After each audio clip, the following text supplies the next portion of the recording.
കൊന്നിച്ചുവ സുഹൃത്തുക്കളെ, ഞാൻ നിങ്ങളുടെ സ്വന്തം എക്സ്ട്രാ കോമിക്. കൊന്നിച്ചുവ കേൾക്കുന്നില്ലെന്നൊക്കെ പറഞ്ഞുകൊണ്ട് കുറെ പേര് പരാതി പറഞ്ഞിരുന്നു. അതുകൊണ്ട് നമ്മൾ എന്തായാലും ആ ഒരു ലൈൻ തിരിച്ചു കൊണ്ടുവന്നിട്ടുണ്ട്. അതുകൊണ്ട് തന്നെ നമ്മൾ ഇന്ന് നോക്കാൻ പോകുന്നത് ബ്ലാക്ക് ലോന്റെ ചാപ്റ്റേഴ്സ് ആയുള്ള 368ഉം 369ആണ്. നിങ്ങളുടെ ബ്ലാക്ക് ലോന്റെ ഫാൻസുകാർക്ക് നിങ്ങൾ ഈ വീഡിയോ ഇപ്പൊ തന്നെ അയച്ചു കൊടുത്തേക്ക്. അത് മാത്രമല്ല, എനിക്കറിയാം നിങ്ങളിൽ പലരും ഇപ്പോഴും സബ് ചെയ്താൽ നമ്മുടെ വീഡിയോസ് ഒക്കെ കാണുന്നത്. നിങ്ങൾ സബ് ചെയ്താൽ നമുക്കൊരു സപ്പോർട്ടൊക്കെ ആകത്തുള്ളൂ.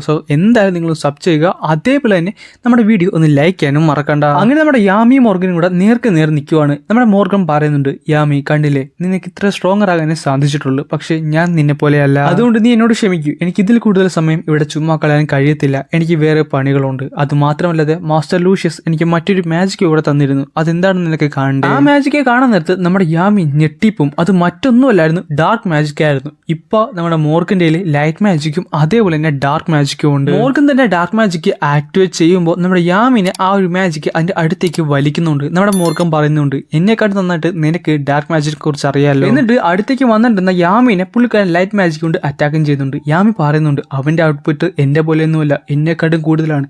ഇങ്ങനെയാണ് പോകണമെന്നുണ്ടെങ്കിൽ അവന്റെ ഡാർക്ക് മാജിക്കിന്റെ കാലത്ത് ഞാൻ പെട്ടുപോകും. പക്ഷേ ഇത് പറഞ്ഞ് തീരാൻ നേരത്ത് തന്നെ മോർഗൻ പുള്ളിക്കാരന്റെ ലൈറ്റ് മാജിക്കും ഡാർക്ക് മാജിക്കും കൂടെ യൂസ് ചെയ്ത് നമ്മുടെ യാമിനെ അറ്റാക്ക് ചെയ്യുന്നുണ്ട്.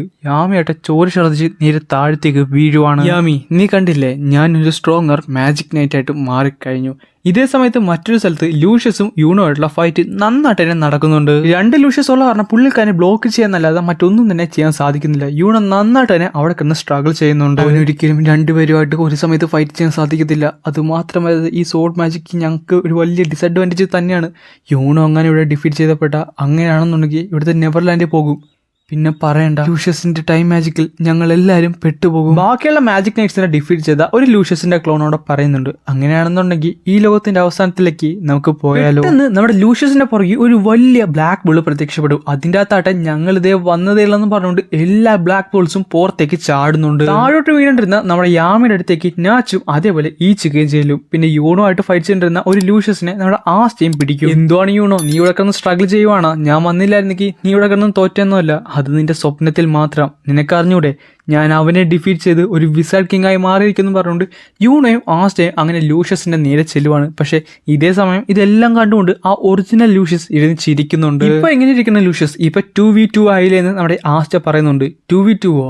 അതെപ്പോ നിനക്ക് അവിടെ തെറ്റി, ഇത് 4v2 ആണ്. ആസ്റ്റ, നീ ചിലപ്പോ ജീവനോടെ തന്നെ തിരിച്ചു വന്നു കാണും. പക്ഷെ നീ മനസ്സിലാക്കേണ്ട കുറച്ച് കാര്യങ്ങളുണ്ട്. ഇവിടെ ഇഷ്ടം പോലെ ഏഞ്ചൽസ് ഉണ്ട്, ഡസൻസ് ഓഫ് ആർക്ക് ഏഞ്ചൽസ് ഉണ്ട്. അത് മാത്രമല്ലാതെ 11 ഞാനും ഉണ്ട്. ഇപ്പോഴും എനിക്ക് തന്നെയാണ് ഇവിടെ അഡ്വാൻറ്റേജ്. എന്നാൽ ഇത് കേൾക്കാൻ നേരത്തും നമ്മുടെ ആസ്റ്റ കിടന്ന് ചിരിക്കുവാണ്. എന്നിട്ട് ഒരു ഫ്ലാഷ് ബാക്കിലേക്ക് പോകും. അവിടെ ആട്ടെ നമ്മുടെ ബ്ലാക്ക് ബുൾസിനെ എല്ലാവരും കാണിക്കുന്നുണ്ട്. അവർക്കാട്ടെ ഈ ആന്റി മാജിക്കിന്റെ കോട്ട് വന്നിട്ടല്ലോ. എന്നിട്ട് എന്ത് സംഭവിക്കണം എന്നറിയാതെ അവരിങ്ങനെ ഇരുന്ന് വെപ്രാളപ്പെടുവാണ്. ആസ്റ്റ, ഇവര് ഓക്കെ അല്ലേ, ഇവർക്ക് കുഴപ്പമൊന്നുമില്ലല്ലോ. അപ്പൊ തന്നെ മാക്കിന് ചോദിക്കുന്നുണ്ട്, എടാ ഇതാരാടാ, ഇതാണ് ഈ പെണ്ണ്? അയ്യോ സോറി, ഞാൻ പരിചയപ്പെടുത്തില്ലല്ലേ, ഇതാണ് ഈച്ചിക, ലാൻഡ് ഓഫ് ദി സണ്ണിൽ നിന്നാണ് വരുന്നത്, നമ്മളെ ഹെൽപ്പ് ചെയ്യാൻ വന്നത്. അത് മാത്രമല്ല, നമ്മുടെ യാമിയുടെ ഇളയ സഹോദരിയാണ്. ഓ, യാമിയുടെ സഹോദരിയായിരുന്നു. അവർക്ക് ബോധം വരുന്നത്, എന്ത് യാമിയുടെ സിസ്റ്ററാന്ന് പറഞ്ഞുകൊണ്ട് അവർ കിടന്ന് കാറുന്നുണ്ട്. എല്ലാവർക്കും ഇങ്ങനെ എന്തോ ഒരു ഡൗട്ട് വന്നിരിക്കും, യാമിക്ക് സിസ്റ്ററോ, എങ്ങനെയാ, അതൊരിക്കലും സംഭവിക്കത്തില്ല. ഇതെല്ലാം കേൾക്കുന്ന നാച്ചും പറയുന്നുണ്ട്, അത് കൊള്ളാം, അത് കുറച്ച് ഇൻട്രസ്റ്റിംഗ് ആയിട്ടുണ്ട്. ഇങ്ങനെ ട്വിസ്റ്റ് ഞാൻ ഒരിക്കലും പ്രതീക്ഷിച്ചില്ല. നിങ്ങൾ എല്ലാവരും ശ്രദ്ധിച്ചു കേട്ടോ, ഇവിടെ എന്താ സംഭവിച്ചതെന്ന് ഞാൻ പറഞ്ഞുതരാം. ആസ്റ്റ അവന്റെ ആന്റി മാജിക് നിങ്ങൾ എല്ലാവരോട്ട് ഷെയർ ചെയ്തതാണ്.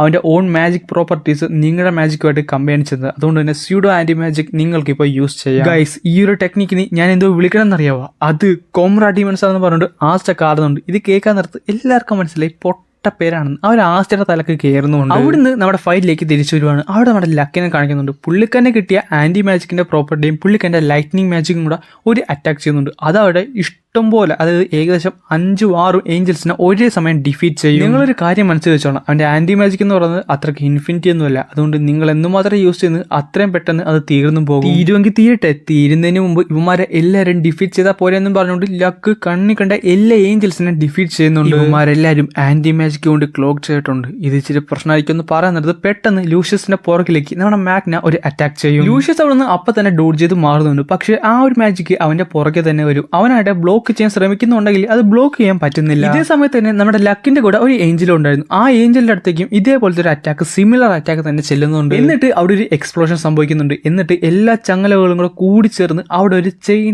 ടീം ഡെത്ത് മാച്ച് സംഭവിക്കും. നമ്മുടെ മാഗ്ന ലൂസിഫറിനെ ഡിഫീറ്റ് ചെയ്തില്ലേ, അതേ സാധനം തന്നെ. ലൂഷ്യസ് ഇവിടുത്തെ തന്നെ ടീം വെച്ച് ആ കാണുന്ന ഒരു ഏഞ്ചലാണ്. പക്ഷെ ആ ഏഞ്ചലിന് അധിക കാലമൊന്നും ആയുസില്ലെന്ന് പറഞ്ഞുകൊണ്ട് മാഗ്നയും ലക്കും കൂടെ അപ്പം തന്നെ ആ ഏഞ്ചലിനെ ഡിഫീറ്റ് ചെയ്ത് കളയും. എന്റെ വാസ്റ്റ് മാച്ചിക്ക് ഞങ്ങളുടെ 3 പേർക്കും ഈക്വൽ ആയിട്ട് ഷെയർ ആകുന്നുണ്ട്. ഇവിടെ എന്തൊക്കെ സംഭവിച്ചിട്ടുണ്ട്, ഇവൻ എന്തുവാണ് എന്റെ മേത്ത് ചെയ്തത്, നീ പേടിക്കണ്ട, ഇനി നമുക്ക് ഇവിടെ ഒരു കൂട്ടത്തല്ല തന്നെ ചെയ്യാന്ന് പറഞ്ഞുകൊണ്ട് മാഗ്ന അങ്ങനെ അവിടേക്ക് ഇറങ്ങുവാണ്. മാഗ്ന ചെന്ന് ലൂഷ്യസിനെ അറ്റാക്ക് ചെയ്യുന്നുണ്ട്. പക്ഷെ ലൂഷ്യസ് സിമ്പിൾ ആയിട്ട് തന്നെ ഡോഡ് ചെയ്ത് പുള്ളിക്ക് തന്നെ തിരിച്ച് അറ്റാക്ക് ചെയ്യാൻ വേണ്ടി വരും. പെട്ടെന്ന് ലക്ക് അവിടേക്ക് വന്നിട്ട് തിരിച്ച് അറ്റാക്ക് ചെയ്യുന്നുണ്ട്. അതായത് അവിടെ ഒരു ഗ്യാപ്പ് പോലും കൊടുക്കാതെ തന്നെ ലൂഷ്യസിനെ അവർ അറ്റാക്ക് ചെയ്യുന്നത്. മാഗ്നയുടെ അറ്റാക്ക് നന്നായിട്ട് തന്നെ അവിടെ ഏൽക്കുന്നുണ്ട്. അതായത് ആന്റി മാജിക് ഉള്ള കാരണം തന്നെ ലൂഷ്യസിന് പെട്ടെന്ന് റീജനറേറ്റ് ചെയ്യാൻ പറ്റുന്നില്ല. അവന്മാർ ഇങ്ങനെയൊക്കെ കാണിക്കുന്നുണ്ടെങ്കിലും അവന്മാരുടെ ആന്റി മാജിക്കും കുറയുന്നുണ്ട്. അതുകൊണ്ട് കുറച്ചുകൂടെ നേരം എനിക്ക് പിടിച്ചിരുന്നാൽ മാത്രം മതി എന്ന് ലൂഷ്യസിന്റെ ക്ലോൺ ചിന്തിക്കും. എന്നാൽ മാഗ്നയും ലക്കും നിർത്താതെ തന്നെയാണ് ലൂഷ്യസിനെ അറ്റാക്ക് ചെയ്തുകൊണ്ടിരിക്കുന്നത്. അവരുടെ രണ്ടുപേരും മനസ്സിൽ ഒരേപോലത്തെ തോട്ട്സ് ആണ് പോകുന്നത്.